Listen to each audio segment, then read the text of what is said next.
Dia de los Muertos is a day that the souls of deceased loved ones come back to visit the earth. And what's scarier than their display is over 82,000 people in Northwest Arkansas face food insecurity. That's according to Feeding America. And with new technology such as the Ring doorbell and outdoor video cameras, your package would arrive to your front door just a little safer. But with silicon carbide, they can withstand higher temperatures, which means they can be used in newer ways. And you may be asking why I have a dog in my hands. And that's because this is actually a pet-friendly community. They recognize that your pet may be your best friend. But with more work and research, Dr. Mantu says they could jump into other industries, even space. It's been nearly 7 years since Maria Duarte's husband passed away. On this Day of the Dead, she celebrates his life with his picture and an offering of roses at the community altar. Yo lo hago por mis hijos, de traer la foto aquí, porque yo miro a mi hija cuando viene ahí y mira y dice, ahí está mi papi. Latin Art Organization of Arkansas has set up the altar for the community. The director says after a difficult year, she saw the need for the community to come together. Decidimos hacer un altar comunitario para honrar a todas esas personas que han fallecido a causa de esta situación, porque creo que la comunidad hispana ha sido una de las más afectadas por esta pandemia. According to the CDC, the Hispanic population is 2.3 times more likely to die from COVID than a white, non-Hispanic person. This past year, Maria added her brother and uncle to the altar.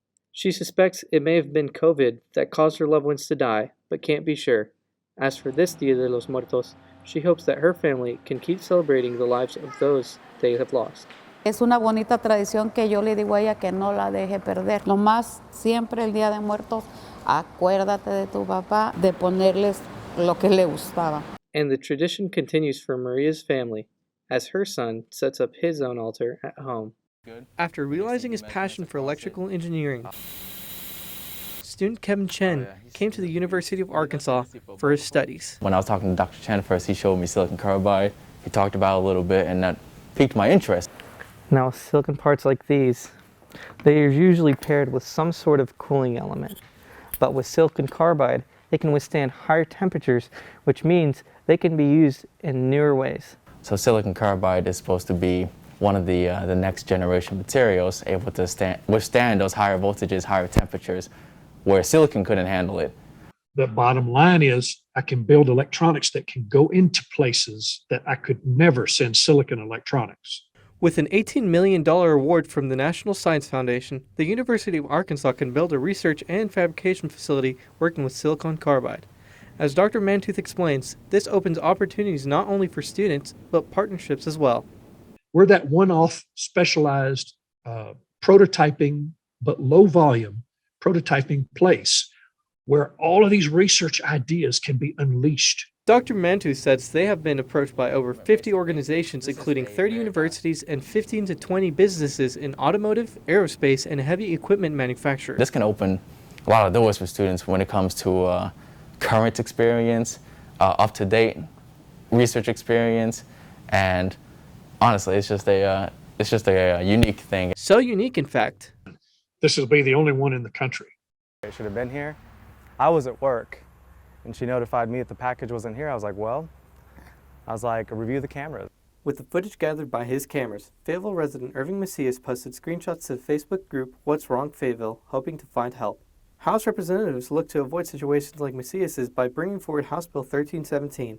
Before this became law, lead sponsor Lee Johnson says officers face difficulties finding package thefts. In order to investigate a misdemeanor, they have to see the person commit the crime. And so by moving it to a Class D felony, we were able to create a situation now where the police can better investigate these kind of thefts. And with new technology such as the Ring doorbell and outdoor video cameras, your package would arrive to your front door just a little safer.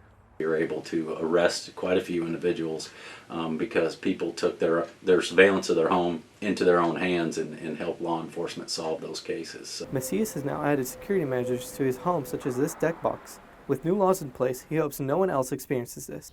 I mean, if we could find who's stealing packages, prosecute them, maybe it'll scare other people into, avoiding that scenario. Just a couple of minutes away from the Bentonville Square lies the Ratcliffe residence. This Halloween, they've transformed their home into a sight for many to see. There There once was a pumpkin named Scorch, who loved to hang out on the porch. Throughout all the night, he'd shine very bright, with a flame that burned like a torch. With all eyes on their display, the Ratcliffes are using the opportunity to fight food insecurity. We just wanted to add a little bit of purpose to what we're doing. So obviously we're on a very busy street in downtown Bentonville. We get a lot of visibility. We've always had a passion for the Northwest Arkansas Food Bank. There's definitely a big need in the area. And what's scarier than their display is over 82,000 people in Northwest Arkansas face food insecurity. That's according to Feeding America. In comparison, that's almost the size of Fayetteville, with a population of over 85,000 people. The community support is essential to us operating and being able to serve those who are food insecure in the Northwest Arkansas region. With a sign and a bucket outside their home, the Ratcliffes accept donations for the Northwest Arkansas Food Bank. The family hoped with their display it would bring awareness to the organization and its cause, and so far they've received more than they've asked for.